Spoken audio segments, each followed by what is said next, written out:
The word seeker is such a buzzword nowadays.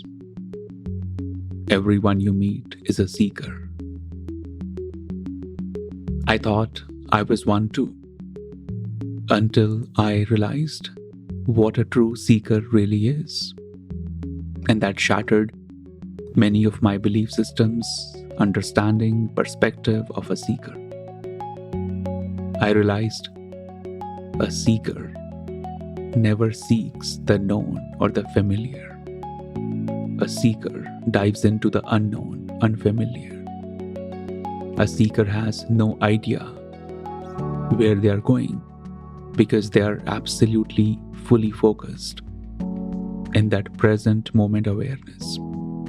So there's no need to worry about where they're going.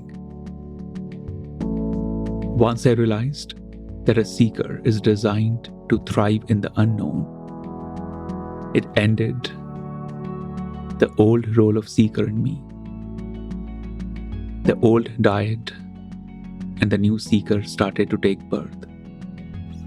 And today, as I record this, the seeker that took birth many years ago, I'm still understanding it, still nurturing it. And in this episode, as we end the year 2022, I'm going to share the bizarre life of a seeker. And I hope it gives you some comfort, some hope, some guidance. I am Chandresh Bhardwaj, and this is Leela Gurukul.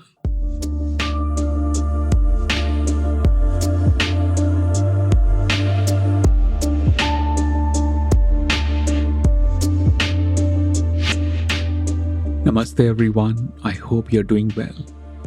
I hope your heart is feeling calm, relaxed, grounded, safe. The year of 2022 is about to end as I record this. Every year, I think of taking entire month off, not doing anything, no podcast, no consultations, nothing at all, and just disappear into some space. But the universe has an interesting humor because December becomes the month when everything becomes too much, too big to handle, and I have to just center my energy to make sure I can show up for it. And as I'm going through the last few days of this year, I'm self-reflecting. I'm trying to reflect on what did I learn this year? What cultivated my strength? What drained me? What do I need to accept? What do I need to let go? And many of these questions led to this episode today, Bizarre Life of a Seeker, because a seeker is meant for a bizarre life. I'm calling it bizarre because that's how the world, the society understands it. It's not conventional, it's not normal, it's not structured the way society is structured. And if I can gather just a bunch of Instagram DMs, emails, even the questions of my students, Leela students, you'd notice one of the most fundamental element of a seeker is that they live in a very bizarre space. Nothing is known. And they want to accept the known, and yet the mind keeps interfering. And it results in quite an interesting, spicy drama at times. And this episode is not going to answer any specific questions about seekers. It's just going to be a heartwarming note from me to you, from the seeker I was, the seeker I am, to the seeker you are. And my only hope is you find some comfort, some courage, clarity, and calmness in your space, in your journey as a seeker. And before I begin talking for a non-stop 20 minutes or so, I do want to share that next year for me, for Leela Gurukul, is going to be adventurous, bold, brave. So I do need your support. It's going to be bold and brave because we are stepping into some really powerful spaces in the Leela Gurukul. For the first time, we are having a 2-hour workshop on Leela Gurukul. The workshop is called Demystifying Tantra. It's happening on Friday, January 20th, 2023 at 8 a.m. Pacific time and 11 a.m. Eastern time. The pricing is $35, so my hope is many of you can join it. There's going to be discussion on Tantra, goddesses, live question answers, live meditation, and you get to keep the entire talk after it's over. And there will also be a bonus advanced goddess meditation that will be sent to everyone after the workshop. The link is going to be in the show notes. After the workshop, we are going to launch the Goddess Rising program, probably the most heartwarming, vulnerable, powerful program that not only Leela Gurukul is hosting, but definitely something so powerful and deep that I'm sharing with students, with my tribe. So it already feels very powerful, very overwhelming, but in all the greatest ways. And then there will be future workshops, retreats that we are going to be announcing next year. We need your love, your support, and one way you can support this sponsor-free podcast is by sharing on your Instagram, sharing it with the seekers that you feel will benefit from this, and writing quick reviews on Apple Podcasts or Spotify, wherever you can, because that's one definite support that keeps me going, that keeps our team going. And now, coming to the bizarre life of a seeker. There are many teachers who influenced my journey as a seeker. Almost every one of you know about my guru, my teacher, Chamunda Swami. He's my dad. But I also address him as Guruji whenever we sit in the rituals, when I'm receiving from him as the student. And I don't know where the student sometimes concludes and the sun begins, or where the sun concludes and the student begins. It's always a fine line between the two. But he's one profound teacher who has deeply influenced me as a seeker. I've learned from him not to fit into a certain costume to show up as the teacher, not to ride in the ego trip, and really honor the source who's guiding me to share with you, because I've never seen him bragging about the greatest work that he has done and he's doing. I've never seen him taking even 1% of the credit. So when I come from this kind of lineage, where you give credit to the goddess consciousness, to the source, and then I see the insta healers claiming this is my method, this is my invention, this meditation is my invention, this mantra is my formula. It's a dark, humorous situation at times, because the ego wants to possess everything. And I always say this, if the original gurus, teachers, if they wanted to copyright this and hold it with themselves the way today's so-called teachers are doing, we wouldn't have been receiving this information the way we do so freely. So first mention goes to my guru. Then there are so many other teachers that he has sent me to, many teachers that you may know or heard. I'm going to name some of them. The greatest, Ramakrishna Paramhansa, the one who taught me how to show up in love for Ma Kali. Ramana Maharishi, the one who taught me how to dive into who am I. Osho, Rajneesh, he taught me how to just be. You could be messy, you could be a divine mess, and you could be as sweet as honey at times. Just be yourself. And of course, J. Krishnamurti, the no-nonsense teacher, inviting all the teachers today as the year ends,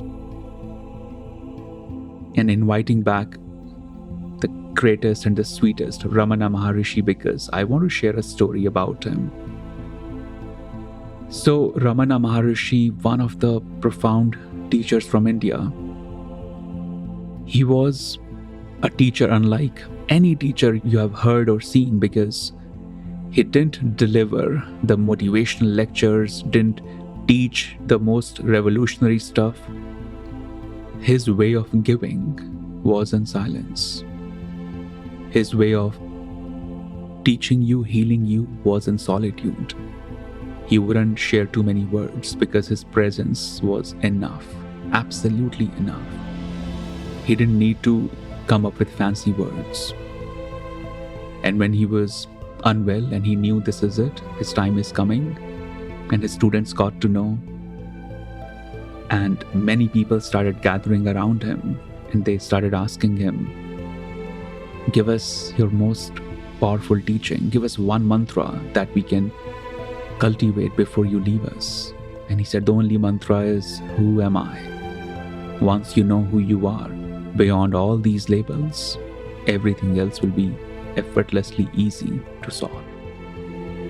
And this is the reason I tap into who am I, because not only it helps me and the students to go beyond the labels, the stories, the drama of mind, but for me it also connects me to Ramana Maharshi and his energy.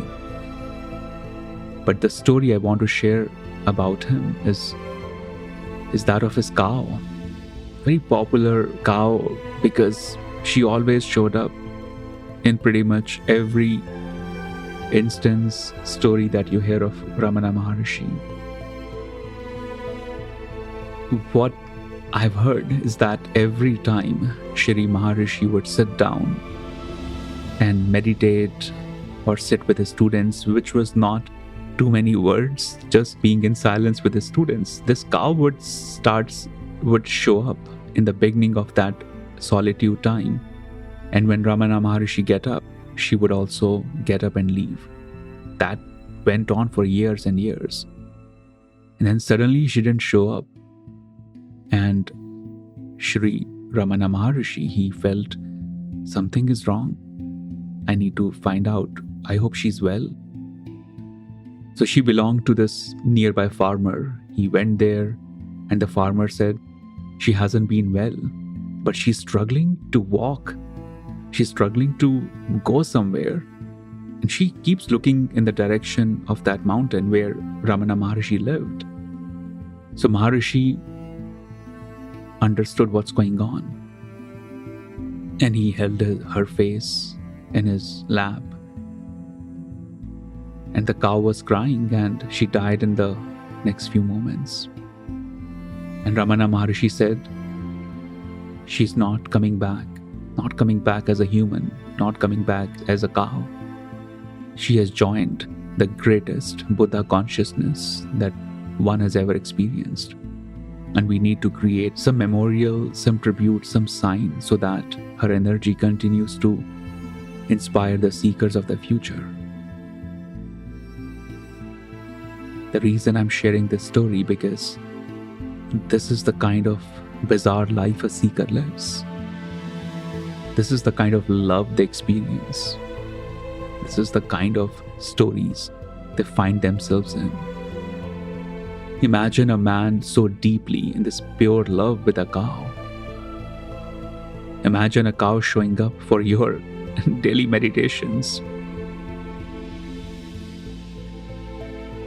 The beauty of a seeker is they're willing to accept the unknown. They're willing to accept what's not happening yet. They're willing to let go of their ambition and plan because they trust the grand scheme of universe. A seeker's journey is not a believer's journey. A seeker's path is extremely different than a believer's path. Because a believer will believe. They'll believe from religion, teachers, and so on. But a seeker is not going to simply believe what they read. A seeker is going to seek, experiment, play in that playground, and then move to the next direction. I've seen seekers often struggling to go home because they always feel they don't belong here. And in a way, they don't belong here, and in a way, they do belong here. They don't belong here because this world is too sophisticated, too civilized, too stuck in norms. And they're not meant to be caged in structure, in norms. So clearly, I understand the struggle. And they do belong here because this is one of their karmic assignments. The assignment to share, to heal, to show up in their vulnerability. And they are judged, they're misunderstood almost all their life. Because their way of loving, their way of showing up in life, it's unconventional. It does not fit into the society. And because I shared examples of great teachers, I don't want you to think that a seeker is that perfect Ramana Maharishi Buddha kind of perfect human. Because even these teachers will not fit into your definition of that perfectionism. Because when these teachers were alive, they challenged the establishment, they challenged the religion, they challenged everything that was caging the human consciousness. So nobody thought of them as the greatest teacher alive.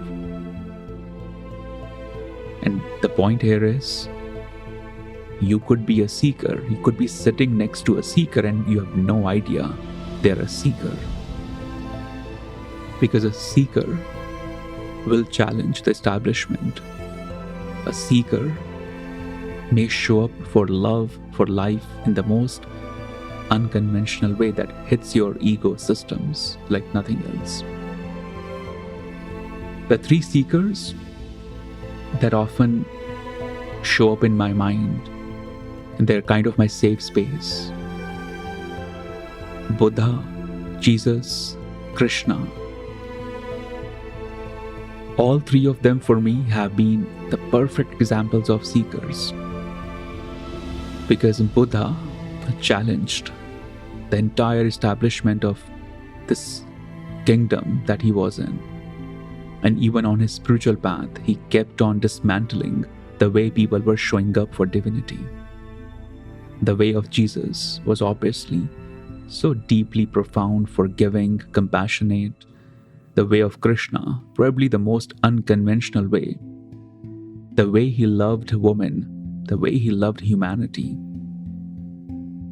My first book, my first mission, Break the Norms, and even the previous name of this podcast, Break the Norms, was actually inspired from Krishna. Because I always felt he's the greatest norm breaker that one knows. Now the problem is, Krishna was gone and Hinduism was left. Buddha was gone, Buddhism was left. And whenever any ism is left, it's butchered by the human mind. And we do not see the Krishna consciousness anymore. We don't see the Christ consciousness anymore. We don't experience the Buddha consciousness anymore. Because the human mind will manipulate, butcher, control, possess that rebelliousness of a seeker. And a seeker is always a rebellion. Because they'll never fit into the norms of society. For them, conventionality does not work. They do not fit into any template. They could be overly sexual, they could be asexual, but they probably don't care about it. But they're not going to fit into one linear dimension. I cannot give you 7 elements of them and then you can figure a seeker in you. Because the moment you define them in 7 elements or 700 elements, you are limiting them, you're killing them. The point is, from today onward, show up for that unapologetic rebelliousness in you. Show up for that rawness, courage, and invite in Rumi's words that destroy your reputation, the so-called reputation that has been holding you back, and truly ask yourself, what would I do? If this so-called rewards, honors, validations, they were irrelevant, because they are irrelevant, but the more you chase them, the more you limit your magic. The more you show up in the circus, the more it limits your dance. And as I conclude this episode, I hope you end year 2022 with that curious longing of a seeker. And if you're listening to this in 2023 or later, I hope the seeker in you continues to bloom, challenge the system, and rise up to live with unapologetic courage, clarity, and truth. That's all for today.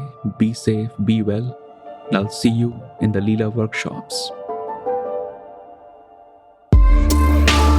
May the teachings of Tantra continue to guide you and heal you. And I hope Leela Gurukul helps you to unlearn the old and embrace the unknown mystical possibility unfolding for you. To support this podcast, share it among the seekers who are ready for the next step in their spiritual path.